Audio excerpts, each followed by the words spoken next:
The first place you come into World vs. World will be here at your home borderland, and then I actually ported to the garrison, and I was going to show you a little bit about upgrades.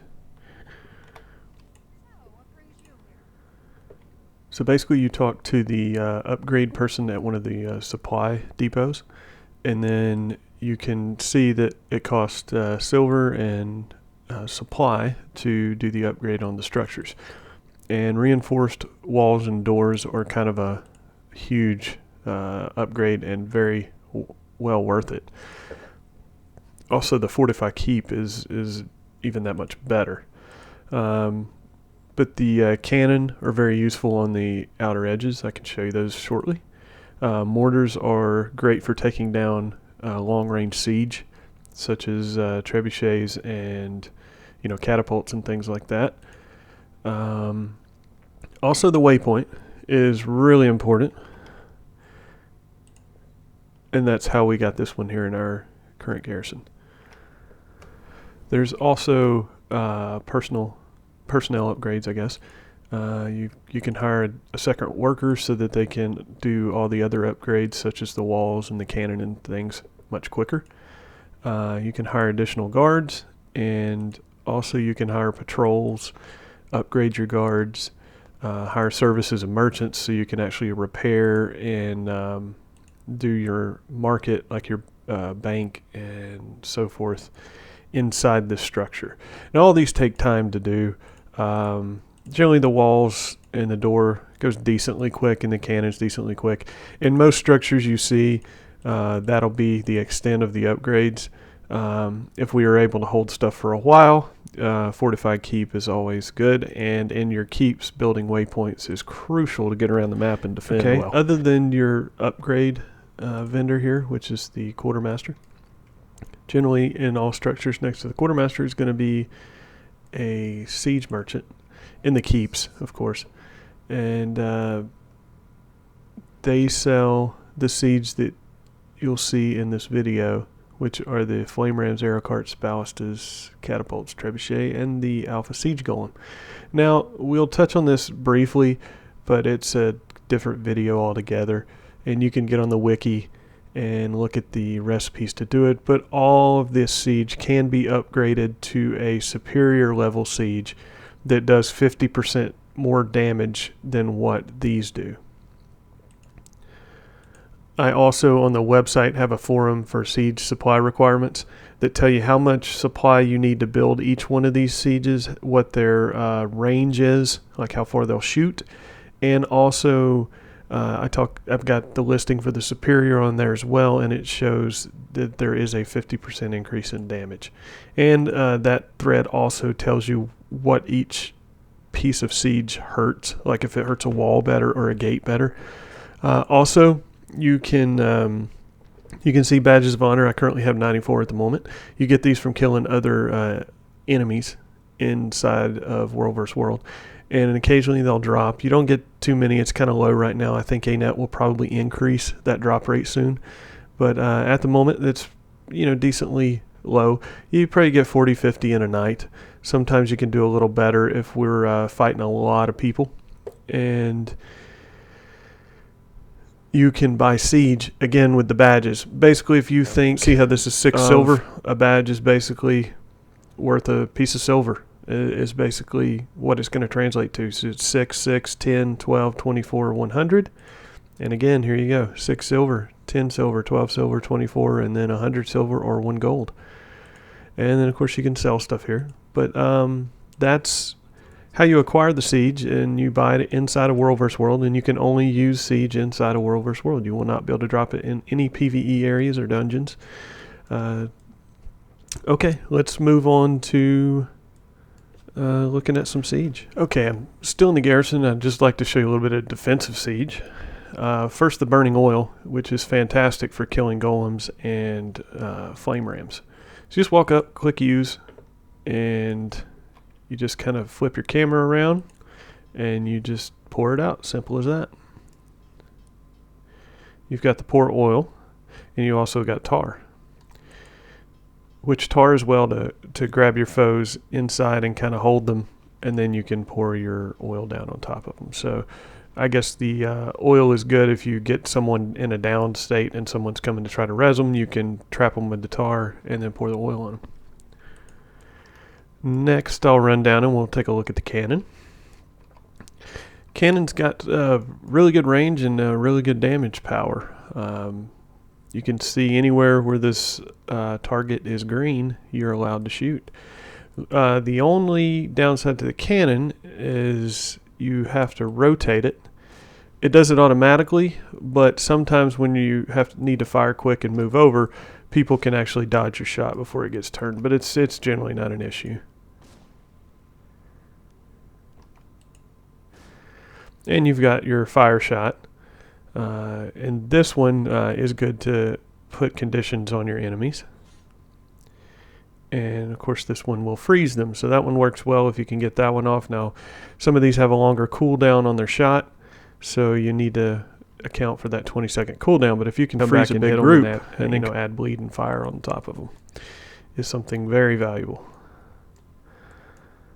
Next, and I think the last of the defensive siege, is the mortar.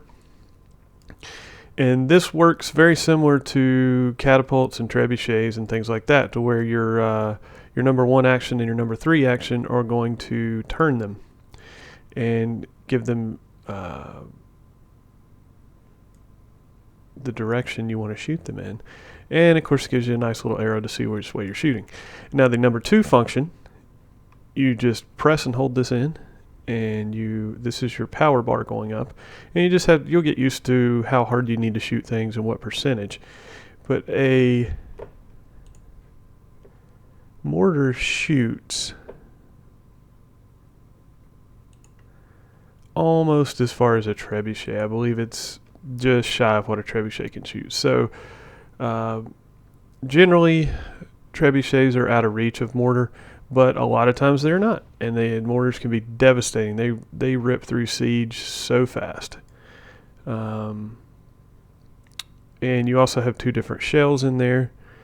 You have the exploding mortar shell and the incendiary shell, and a little bit of a cooldown on the switch, but that's pretty much it for mortar. And again, you can spin it around and do those types of things. Okay, I'll come back and show you some siege that we placed down ourselves for offensive. Okay, this is the northeast tower on the Borderlands. I really, really like this tower because it's got such from a defensive standpoint, a terrain advantage with the elevation. It's very, very difficult to take this tower when you have it fortified, and this one currently is fortified. You can see the nice little awnings over the windows and all those types of things on the walls. At the current moment, we don't have the oil built or the cannon built, but the build sites are there. And really the crucial siege to this from a defensive standpoint is going to be that mortar up there on the hill. It's very, very valuable to have that mortar because it can take out a lot of the catapults and distance siege to attack this. But again, I want to talk about offensive siege first that we placed down. There's a couple of things that you can pay attention to. When you put down a flame ram, you can put it down right directly in front of the gate. However, defensively, they can build a catapult right here and shoot the gate. And by hitting the gate with the boulder, it sends the damage through and hits our ram and destroys it. So one thing we can do to help mitigate, reduce the damage, is to throw the ram on the side and let it come in and hit it at an angle. And again, you saw me put the target out in front of me. So wherever you're facing and you put the target down out in front of you, the siege is going to be pointed in that direction. And of course, it's a no-brainer to build these things. You just use your function. And a flame ram, just a regular one, takes 40 supply. So I will be right back when I get this built. This build site for the ram only needs 10 more supply on it, so I'm going to finish it up. But notice that the build site is going to change into the final product as I apply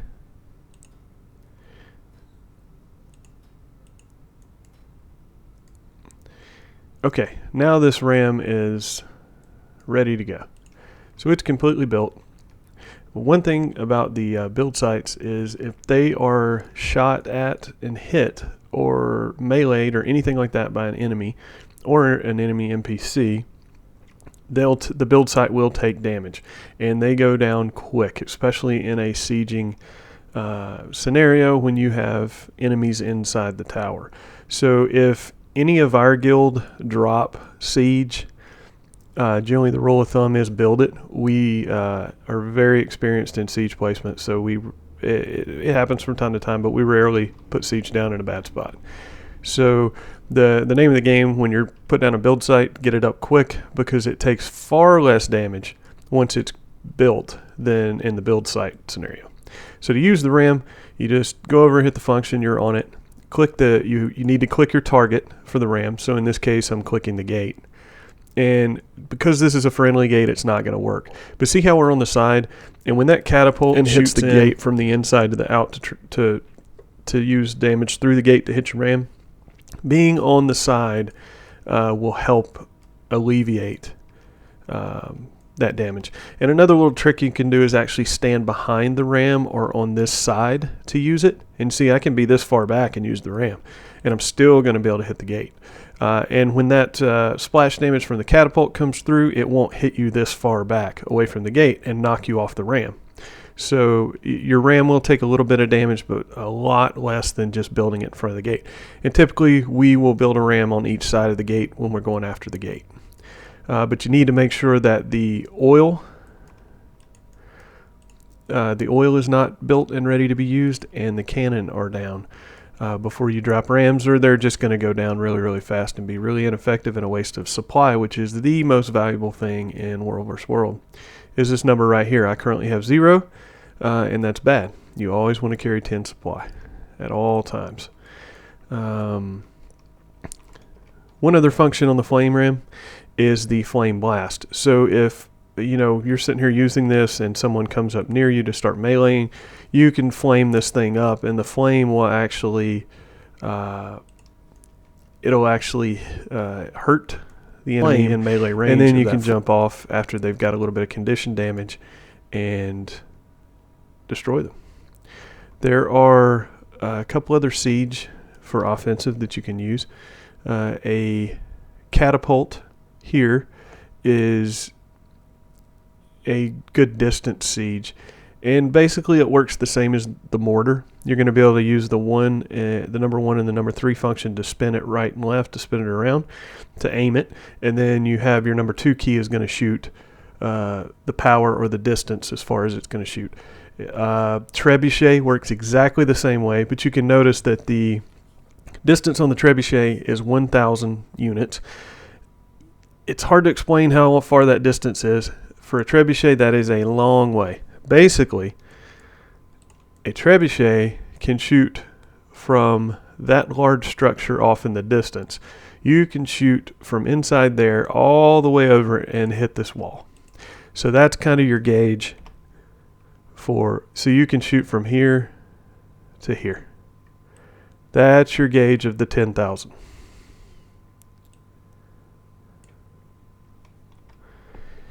And the catapult shoots 4,000 range. So you just kind of have to say it's 40% of a trebuchet distance shot. Ballista is a 3,000 range. It does a huge damage to siege place down. Catapults do very minimal. So if you're ever using a catapult to kill another catapult, it's going to take a while to do it. Where a ballista, probably 2 to 3 shots, is going to drop a catapult. Let's see if I've covered the offensive. You can place arrow carts down anywhere, pretty much anywhere. There's a few spots that it won't let you build, but for the most part, you can build it anywhere. So it's not a bad idea, when you're sieging. Say you've got your ram up and you're ramming the gate, you can place an arrow cart down here, maybe a little bit farther away from the tower, something like this over here, and you can shoot the arrow cart and hit on the walls like this. Of course, you'll be using the target from the arrow cart, and you'll be able to attack people on top of the walls. And by doing that, you can keep them off. Say this cannon, they actually do get it built. You can AoE with your arrow cart on top of it so they can't use it. And of course, you'll have people hopefully with you that also have AoE like myself, and you just shoot like that and destroy the build site, or destroy the cannon if it's there, or keep the person, get the person in a down state, or actually kill them, or they run away from it and they can't use it. So those are a few things for offensively. Now, as far as siege placement, I don't really want to cover that on points this video. I've got a couple other videos on placing siege in good spots, and I've also got maps drawn to for attacking and defensive siege placement that's also on this forum. Also, another thing, you can build siege up here. The problem with building up here is, say I want to build here, and I want to be able to attack down below me with a ballista, which is this guy. If I place it with my target right here, it's not going to be able to shoot down. It will be able to shoot way out here, probably, and be fine. Or probably could even shoot the ram, and that would be fine. But a better placement for this is to kind of get my pet out of the way, kind of hang it over the edge, and when you build it, the ballista will actually build over the edge just slightly, and it will actually allow you to shoot almost straight down. That comes in handy when you're defending keeps with high elevation like this one, and also helps with defending the east keep's got a few points where that's very, very powerful to have a ballista set up over the edge. Like arrow carts, placement for defensive, you wouldn't want to just place it randomly on the wall, because again, the AoE ring is huge. So, if you've got it placed up here on the wall like this, it's going to hit as far as that ring goes. And elementalists actually have a larger ring than what I have here, so you have to be careful. A good spot for an arrow cart, in my opinion, would be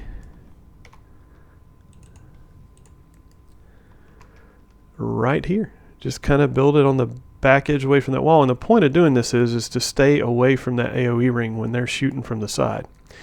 And you build it here, you can still turn your camera, and as long as you have a little bit of a line of sight with the camera, you can just place your target down there and it will have its own AoE ring, very similar to my bow and arrow. See how that does? How it's going up to the gate, it's going to hit stuff, and the arrow cart will do the same.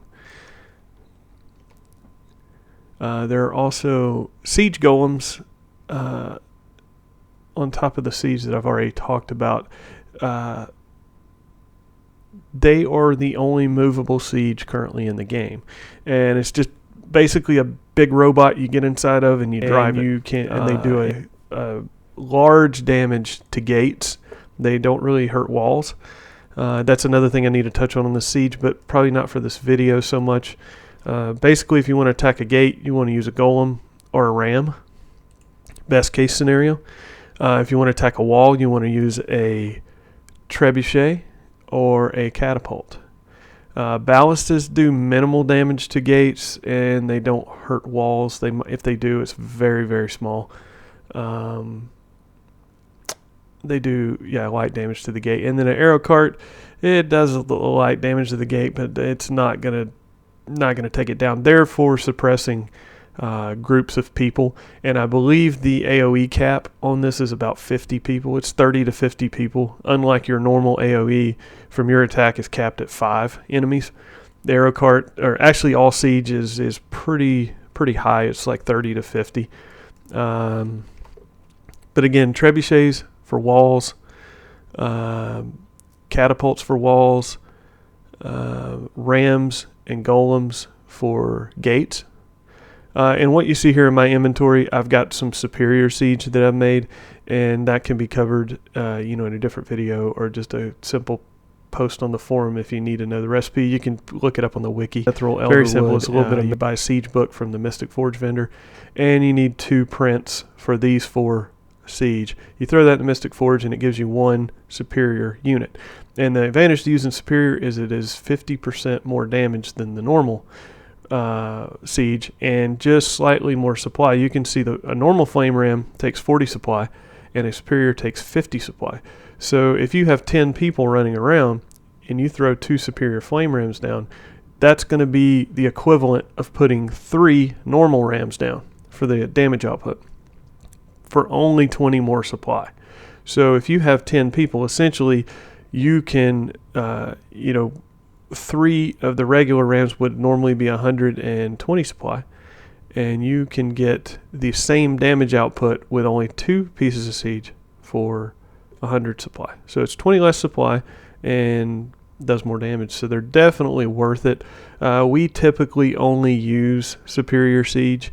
The reason being is that we are a quick hit, sneaky type ninja team, and for the most part, and we need to hit things fast and get through them as fast as possible with as few numbers as needed. And so by using superior siege a lot, we're able to do more damage with less people. Basically, so I think concludes the siege placement video. Again, let me show you one more thing on the ballista placement on the edge of a wall. I know I covered the arrow cart. You just want to keep in mind, keep them back so that they don't get shot from AoE from the wall. But say we're building it back here, which might not be a bad spot actually because you got the wall bumping out here. They have to run up to this corner to get AoE on you. But the ballista placement ring, if I wanted to be able to shoot down here and hit this ram, I would actually want to build over here. But I would have to hang my little target over the edge like that. So then when I build it, it's hanging over the edge and we'll shoot down and hit that. If you don't build it over the edge, a lot of times people build ballistas on the wall. They'll build them back here, and they do no good because when they shoot, they're so low to the ground, they'll hit the edge of the walls, and they'll just explode and be useless and a waste of supply. And one other thing, when you're building siege inside of a structure, almost always this is true, you never use the supply inside of the structure. You always run it from a supply camp. And for this tower, it's easy just to run off the back of this tower here, come down here, get supply, and run back up and build whatever you need to build. Or you can port here. Sorry about the clicking here. And then run up here, get your supply, port back to here, and run back in. There are times where you will need to use this supply. Those are times in emergency. If your tower is being attacked and you have no defensive siege in here, which currently we don't. So if I got attacked right now, I would have no problem grabbing this supply and using it. And typically though, we're very fortunate at the moment. We're leading this week's battle, so everything's already upgraded. Typically you have upgrades running in the towers and the keeps, and so the only way to fund those, so to speak, with supply, the upgrades, like to upgrade the walls and the gate, is for supply to be in the supply depot. And to get that in, you see this Doliac right here running in. That is the only way to get supply in this keep. And let me tell you, look how slow this guy is. I mean, it takes a while to get supply built up in these things. That's why it's so important to never use the supply inside of the structure unless it is an emergency, really outmanned, you don't have enough people with supply on them, or you don't have enough people that can leave the structure, go get supply, and get back before the enemy starts to really push in and get inside the structure. Then you would need to use your supply inside the tower or keep and build defensive siege and repel the enemy, because it's better to have the structure and not have the supply than to not have the structure at all. And I think that concludes this tutorial on Siege, how to deploy Siege and situations where you would use it. One quick other thing, you can use catapults and Siege inside of structures, and just one good placement here I'll kind of show you with the bullseye. If you put a catapult anywhere up here, maybe right here where I've got it targeted, and again, when you throw it out in front of you, it will be pointed in that direction when it's built. If you do something like this or like this or like this, then it will be pointed in that direction. And if you're trying to shoot down here to hit enemies ramming the gate, you'll have to turn that Siege all the way around. And similar to the mortar, you can see how slow this is to turn, and sometimes seconds matter greatly. And wasting 20-30 seconds spinning a catapult because you threw it down backwards can make the difference in keeping the tower and losing the tower. Like if I threw it down like this, it would be pointed out that way. That does me no good. Need to throw it out in front of you, like out here, and we'll be able to catapult down here, hit anything. And actually, if you put it down about right there and shoot 100%, you can actually shoot over this wall and hit stuff on the back side of that wall, which is very beneficial sometimes to think about where you put Siege down for multiple use. Okay, in conclusion, just one more I guess nugget of knowledge, as they say, for Siege. When you put Siege down in a structure, so if I do my catapult here and I throw it down here, I'm still considered inside this tower structure. Therefore, there is a 30-minute despawn timer on Siege. So if I don't come back and touch that Siege within 30 minutes, it'll disappear. And I guess that concludes this tutorial on Siege placement. If you have any questions, just post a reply to this thread, and I will address it either as a reply to the thread just in text, or I will do a supplementary video question for that. Thanks guys, and I hope this was informative and valuable, and I hope it gets you up to speed on just basic Siege placement. Now we do displacing Siege. Really, Siege placement is a completely different ballgame, and you'll learn that just by running with us and in our group. You'll learn good Siege placements for attack and defense. Again, thanks for watching.